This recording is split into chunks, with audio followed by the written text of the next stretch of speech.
Can you still feel the weight of that plastic joystick in your hand, the satisfying click as you rattled the fire button, and those tense moments when the fate of your on-screen spaceship depended on a single twitch?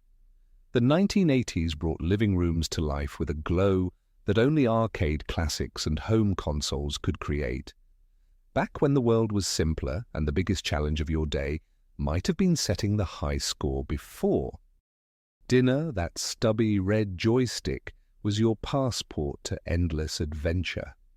The unmistakable hum of the TV, the faint scent of warmed electronics, and that roller coaster mix of frustration and euphoria all came rushing in every time you powered up. Plugging in felt like entering a new universe, whether you were dodging barrels as a pixelated hero or exploring uncharted dungeons. Was it the games or the endless possibility they promised that made you lose track of time? Let's rewind to those days when mastering the joystick was more than just a pastime. It was a badge of honor. So, ready to take another trip back to your favorite 8-bit battleground?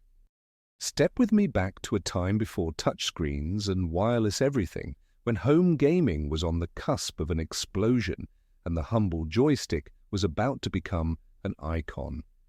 It's the late 1970s and the American living room is still the kingdom of board games and family TV nights, but change is in the air, the kind that hums with static and possibility.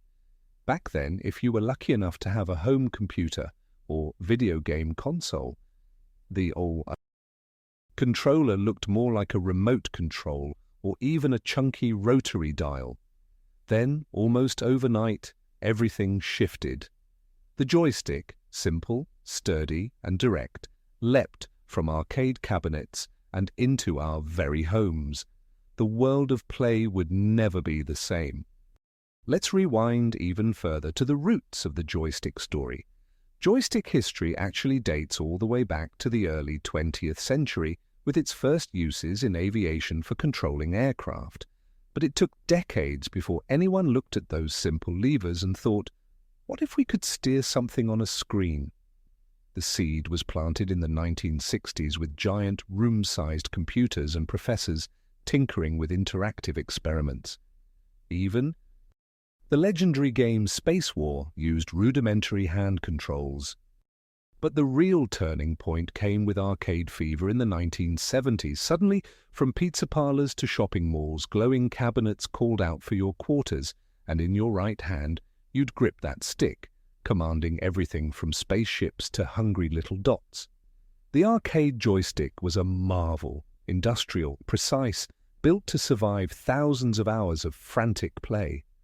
As more kids and adults alike fell under the spell of games like Pong, Asteroids, and Pac-Man, the joystick very quickly became not just a tool, but a symbol of control, challenge, and youthful fun. Now think back, do you remember how much of a revelation it was when that arcade experience followed you home? The home console and home computer boom of the late 1970s and early 80s brought with it a wild west of different controllers. Some were downright odd, Intellivision's disc, ColecoVision's phone pad, or the cumbersome paddles of early Pong machines. But then, in 1977, the Atari 2600 strode onto the scene with a look that would become the blueprint for all that followed. The original Atari joystick, with its simple black base, short stick, and distinctive red button, was affordable, robust, and instantly understandable. It became the way to play. Surprisingly, there was skepticism at first. Some questioned whether a stick and button setup could possibly replace the spinners and dials of earlier designs. After all, those paddles had a certain tactile charm. But the natural feel of moving a stick in the direction you wanted, matching your on-screen movement, was revolutionary. It was like magic. Suddenly anyone could pick up a joystick and understand, almost instinctively, how to play. Did you find the joystick easy to learn, or was there a learning curve before you could pull off that perfect leftward dodge? The appeal of the joystick went deeper than convenience. It changed the very nature of game design, creating new genres of play. Before long, every new system was trying to one-up the others, not just in the power of their game chips, but in the subtle feel and durability of their joystick. Who could forget the chintzy feel of some off-brands, or the heavy, almost industrial quality of others? Engineers tinkered with micro-switches, springs, and insulation. Even young players started comparing sticks, seeking the edge that a perfectly responsive controller might bring them. And here's something you might not know: the early boom in joystick sales caught even the manufacturers off guard. Atari, for example, routinely sold out of their CX40 model in its first few years, leaving parents scrambling from store to store during holiday shopping seasons. Much like the Tickle Me Elmo crazes that would come years later, those who couldn't score an official stick sometimes settled for third-party options, some of which were so notorious for breaking that little workshop sprung up just to keep those precious sticks firing. From a cultural standpoint, these new gadgets quickly became more than just peripherals. They were status symbols. Having the most responsive, stylish, or unusual joystick was a point of pride. Sometimes it felt like the early days of skateboarding, each stick with its own mythos. Remember taping up the cable when it started to fray, or swapping stories about that friend who could somehow play upside down and still win?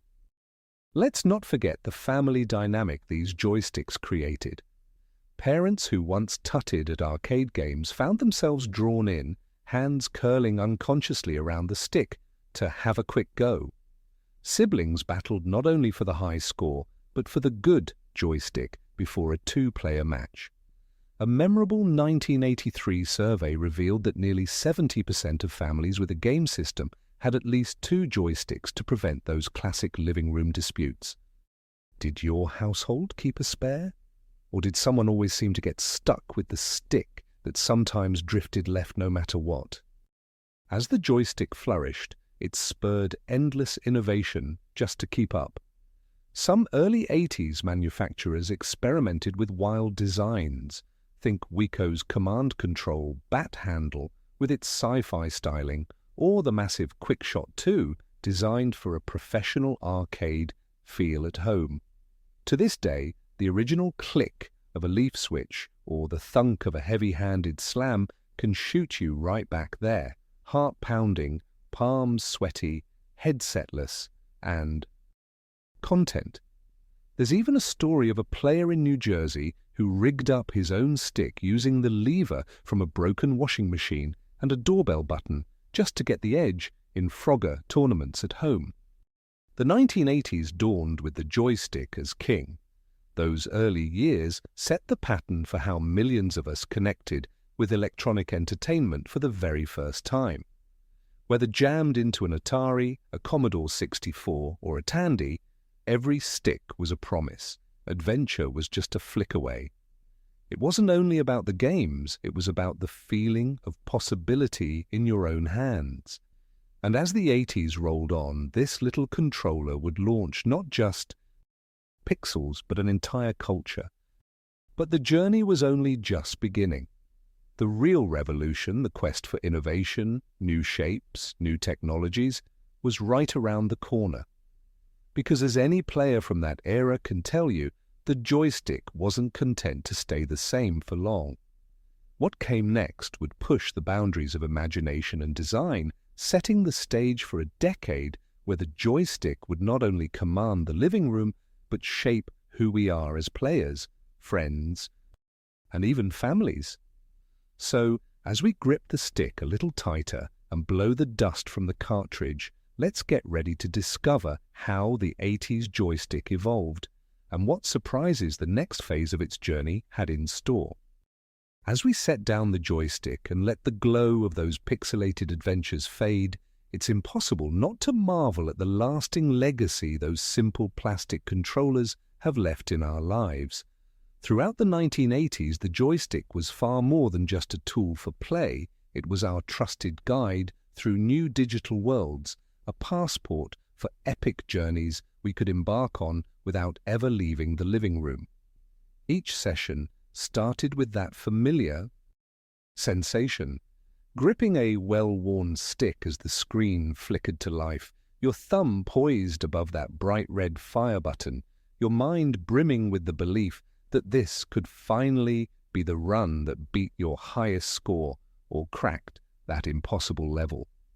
We've traced the journey from the earliest boxy home consoles to the overflowing creativity of arcade-inspired designs, each new joystick reflecting not only the rapidly changing technology, but the dreams of countless players reaching for one more game, one more victory, one more memory. Remember how each joystick bore the marks of your own history, worn lettering, a nick from a dropped soda, maybe even the trace of tape holding a loose wire. They were a testament to persistence, to learning through failure, and to the joy of pure play. It wasn't just about digital points or in-game heroes. The magic was in the shared moments. Crowded round a flickering set with friends and siblings, each of us taking turns and cheering each other on, or maybe groaning together at another game-over screen. The joystick helped define not just what we played, but how we connected as families and neighborhoods, rallying behind high-score contests and epic Saturday afternoon tournaments that could stretch from lunch until the sun set outside. Looking back, it's remarkable how those early gaming sessions left a mark that reaches far beyond technology. The simple design of a joystick, just directions and a button, embodied something universal. The thrilling sense of control, of mastery, won through practice and determination. Those formative hours pressing left and right, learning when to risk it all and when to wait, taught us lessons that echoed long after the system was packed away. Even now, in a world where game controllers have more buttons than we can count, and new devices pop up every year, there's a special kind of magic in the memory of a joystick's clean simplicity. It was about imagination just as much as skill. Every joystick in our hand was a sword, a steering wheel, or the lever that kept your spaceship alive in the heat of battle. Maybe you still get that muscle memory when you see one, an urge to relive those simpler, sweeter moments. How many times did you lose yourself in the rhythm, the satisfying resistance as you moved the stick, the delightful tension as your final life hung in the balance? What's your favorite joystick memory? Was there a particular game, or maybe a tournament with friends or family, that still makes you smile after all these years? I'd love for you to share your story in the comments, whether it's about a legendary high score, a broken joystick that ended up taped together for months, or just the feeling of discovery that came with those first few games. Your memories help keep this era alive for all of us. And if you enjoyed this walk down memory lane, please give this video a like and subscribe so you won't miss future nostalgic journeys. We've got plenty more classic memories coming your way. Share this with an old gaming buddy or someone who remembers those Saturday afternoons spent in front of the TV, joystick in hand. Because in the end, those hours weren't just about the games or the gadgets. They were about laughter, competition, and connection, the threads that still bind us together no matter how much time passes.